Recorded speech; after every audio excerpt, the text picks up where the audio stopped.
Primeira Epístola de Paulo a Timóteo. Capítulo 1. Paulo, apóstolo de Jesus Cristo, segundo o mandado de Deus, nosso Senhor, e do Senhor Jesus Cristo, esperança nossa. A Timóteo, meu verdadeiro filho na fé, graça, misericórdia e paz, da parte de Deus nosso Pai e de Cristo Jesus nosso Senhor. Como te roguei, quando parti para a Macedónia, que ficasses em Éfeso, para advertires a alguns que não ensinem outra doutrina, nem se deem a fábulas ou a genealogias intermináveis, que mais produzem questões do que a edificação de Deus, que consiste na fé, assim o faço agora. Ora, o fim do mandamento é a caridade de um coração puro, e de uma boa consciência e de uma fé não fingida. Do que, desviando-se alguns, se entregaram a vãs contendas, querendo ser doutores da lei e não entendendo nem o que dizem, nem o que afirmam. Sabemos, porém, que a lei é boa se alguém dela usa legitimamente. Sabendo isto, que a lei não é feita para o justo, mas para os injustos e obstinados, para os ímpios e pecadores, para os profanos e irreligiosos, para os parricidas e matricidas, para os homicidas, para os devassos, para os sodomitas, para os roubadores de homens, para os mentirosos, para os perjuros e para o que for contrário à sã doutrina, conforme o Evangelho da glória de Deus bem-aventurado que me foi confiado. E dou graças ao que me tem confortado, a Cristo Jesus, Senhor nosso, porque me teve por fiel, pondo-me no ministério. A mim, que dantes fui blasfemo e perseguidor e opressor, mas alcancei misericórdia, porque o fiz ignorantemente na incredulidade. E a graça de nosso Senhor superabundou com a fé e amor que há em Jesus Cristo. Esta é uma palavra fiel e digna de toda a aceitação, que Cristo Jesus veio ao mundo para salvar os pecadores, dos quais eu sou o principal.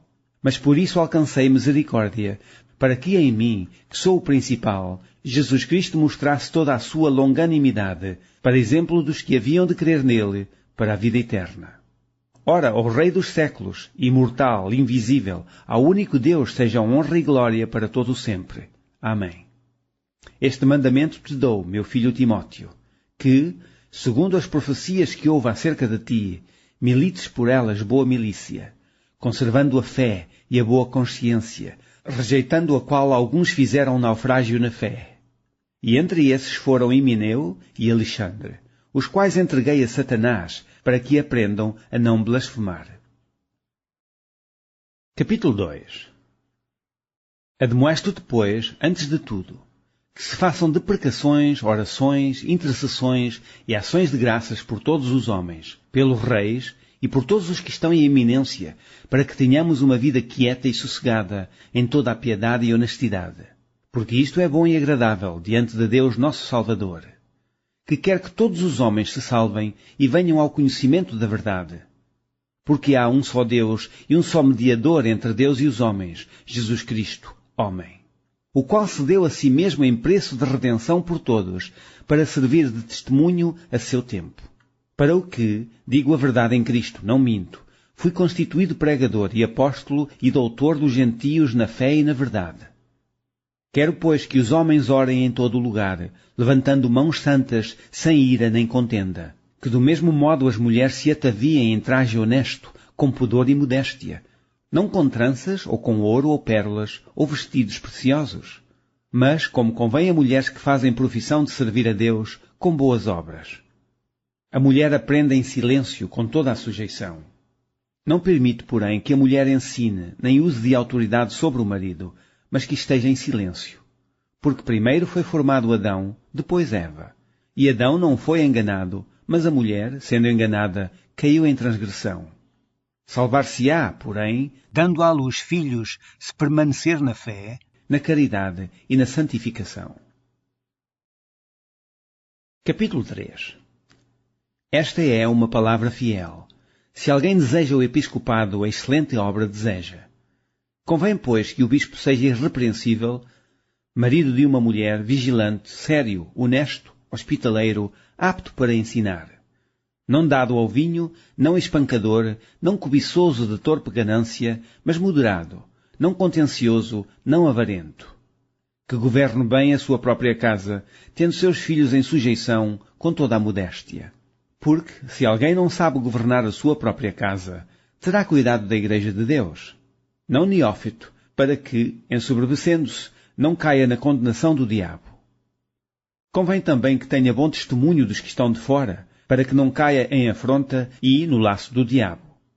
Da mesma sorte, os diáconos sejam honestos, não de língua dobre, não dados a muito vinho, não cobiçosos de torpe ganância, guardando o mistério da fé em uma pura consciência. E também estes sejam primeiro provados, depois sirvam, se forem irrepreensíveis. Da mesma sorte, as mulheres sejam honestas, não maldizentes, sóbrias e fiéis em tudo. Os diáconos sejam maridos de uma mulher e governem bem a seus filhos e suas próprias casas. Porque os que servirem bem como diáconos adquirirão para si uma boa posição e muita confiança na fé que há em Cristo Jesus. Escrevo-te estas coisas, esperando ir ver-te bem depressa. Mas se tardar, para que saibas como convém andar na casa de Deus, que é a igreja do Deus vivo, a coluna e firmeza da verdade. E sem dúvida alguma grande é o mistério da piedade. Aquele que se manifestou em carne foi justificado em espírito, visto dos anjos, pregado aos gentios, querido no mundo e recebido acima na glória. Capítulo 4. Mas o Espírito expressamente diz que nos últimos tempos apostatarão alguns da fé, dando ouvidos a espíritos enganadores e a doutrinas de demónios. Pela hipocrisia de homens que falam mentiras, tendo cauterizado a sua própria consciência, proibindo o casamento e ordenando a abstinência dos manjares que Deus criou para os fiéis e para os que conhecem a verdade, a fim de usarem deles com a ação de graças. Porque toda a criatura de Deus é boa, e não há nada que rejeitar, sendo recebido com ações de graças. Porque pela palavra de Deus e pela oração é santificada. Propondo estas coisas aos irmãos, serás bom ministro de Jesus Cristo, criado com as palavras da fé e da boa doutrina que tens seguido. Mas rejeita as fábulas profanas e de velhas, e exercita-te a ti mesmo em piedade, porque o exercício corporal para o pouco aproveita, mas a piedade para tudo é proveitosa, tendo a promessa da vida presente e da que há de vir. Esta palavra é fiel e digna de toda a aceitação, porque para isto trabalhamos e lutamos, pois esperamos no Deus vivo, que é o Salvador de todos os homens, principalmente dos fiéis. Manda estas coisas e ensina-as. Ninguém despreza a tua mocidade, mas sê o exemplo dos fiéis na palavra, no trato, na caridade, no espírito, na fé, na pureza. Persiste em ler, exortar e ensinar, até que eu vá. Não desprezes o dom que há em ti, o qual te foi dado por profecia com a imposição das mãos do presbitério. Medita estas coisas, ocupa-te nelas, para que o teu aproveitamento seja manifesto a todos. Tem cuidado de ti mesmo e da doutrina, persevera nestas coisas, porque, fazendo isto, te salvarás tanto a ti mesmo como aos que te ouvem. Capítulo 5. Não repreendas asperamente os anciãos, mas admoesta-os como a pais, aos mancebos como a irmãos, às mulheres idosas como a mães, às moças como a irmãs, em toda a pureza. Honra as viúvas, que verdadeiramente são viúvas, mas se alguma viúva tiver filhos ou netos, aprendam primeiro a exercer piedade para com a sua própria família e a recompensar seus pais, porque isto é bom e agradável diante de Deus. Ora, a que é verdadeiramente viúva e desamparada, espera em Deus e persevera de noite e de dia em rogos e orações. Mas a que vive em deleites, vivendo, está morta.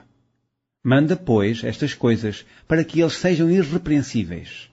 Mas, se alguém não tem cuidado dos seus, e principalmente dos da sua família, negou a fé, e é pior do que o infiel. Nunca seja inscrita viúva com menos de 60 anos, e só a que tenha sido mulher de um só marido.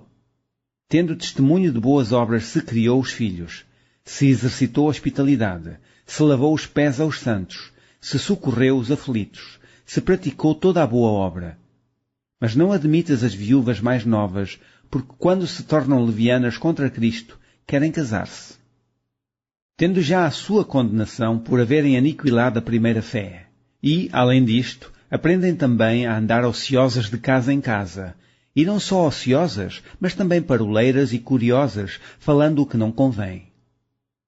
Quero, pois, que as que são moças se casem, Gerem filhos, governem a casa, e não deem ocasião ao adversário de maldizer. Porque já algumas se desviaram, indo após Satanás.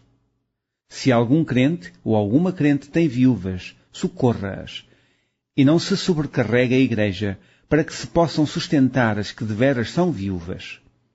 Os presbíteros que governam bem sejam estimados por dignos de duplicada honra, principalmente os que trabalham na palavra e na doutrina.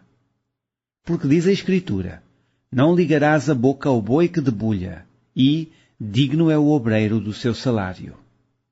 Não aceites acusação contra o presbítero senão com 2 ou 3 testemunhas. Aos que pecarem, repreende-os na presença de todos, para que também os outros tenham temor. Conjuro-te diante de Deus e do Senhor Jesus Cristo e dos anjos eleitos, que sem prevenção guardes estas coisas, nada fazendo por parcialidade. A ninguém imponhas precipitadamente as mãos, nem participes dos pecados alheios, conserva-te a ti mesmo puro. Não bebas mais água só, mas usa de um pouco de vinho, por causa do teu estômago e das tuas frequentes enfermidades. Os pecados de alguns homens são manifestos precedendo o juízo, e em alguns manifestam-se depois. Assim mesmo também as boas obras são manifestas, e as que são de outra maneira não podem ocultar-se. Capítulo 6. Todos os servos que estão debaixo do jugo estimem a seus senhores por dignos de toda a honra, para que o nome de Deus e a doutrina não sejam blasfemados. E os que têm senhores crentes não os desprezem, por serem irmãos. Antes os sirvam melhor, porque eles, que participam do benefício, são crentes e amados. Isto ensina e exorta. Se alguém ensina alguma outra doutrina e se não conforma com as sãs palavras de nosso Senhor Jesus Cristo e com a doutrina que é segundo a piedade, é soberbo e nada sabe, mas delira acerca de questões e contendas de palavras, das quais nascem invejas, porfias, blasfémias, ruins suspeitas, contendas de homens corruptos de entendimento e privados da verdade, cuidando que a piedade seja causa de ganho. Aparta-te dos tais. Mas é grande ganho a piedade com contentamento, porque nada trouxemos para este mundo, e manifesto é que nada podemos levar dele. Tendo, porém, sustento e com que nos cobrirmos, estejamos com isso contentes. Mas os que querem ser ricos caem em tentação e em laços, e em muitas concupiscências loucas e nocivas, que submergem os homens na perdição e ruína. Porque o amor do dinheiro é a raiz de toda a espécie de males, e nessa cobiça alguns se desviaram da fé, e se traspassaram a si mesmo com muitas dores. Mas tu, ó homem de Deus, foge destas coisas e segue a justiça, a piedade, a fé, a caridade, a paciência, a mansidão. Milita a boa milícia da fé, toma posse da vida eterna, para a qual também foste chamado, tendo já feito boa confissão diante de muitas testemunhas. Mando-te diante de Deus, que todas as coisas vivifica, e de Cristo Jesus, que diante de Pôncio Pilatos deu o testemunho de boa confissão, que guardes este mandamento sem mácula e repreensão, até à aparição de nosso Senhor Jesus Cristo, a qual a seu tempo mostrará o bem-aventurado e único poderoso Senhor, Rei dos reis e Senhor dos senhores. Aquele que tem, ele só, a imortalidade e habita na luz inacessível, a quem nenhum dos homens viu nem pode ver, ao qual seja honra e poder sempre eterno. Amém. Manda aos ricos deste mundo que não sejam altivos, nem ponham a esperança na incerteza das riquezas, mas em Deus, que abundantemente nos dá todas as coisas para delas gozarmos. Que façam bem, enriqueçam em boas obras, repartam de boa mente e sejam comunicáveis. Que entesourem para si mesmos um bom fundamento para o futuro, para que possam alcançar a vida eterna. Ó Timóteo, guarda o depósito que te foi confiado, tendo horror aos clamores vãos e profanos e às oposições da falsamente chamada ciência, a qual, professando-a alguns, se desviaram da fé. A graça seja contigo. Amém.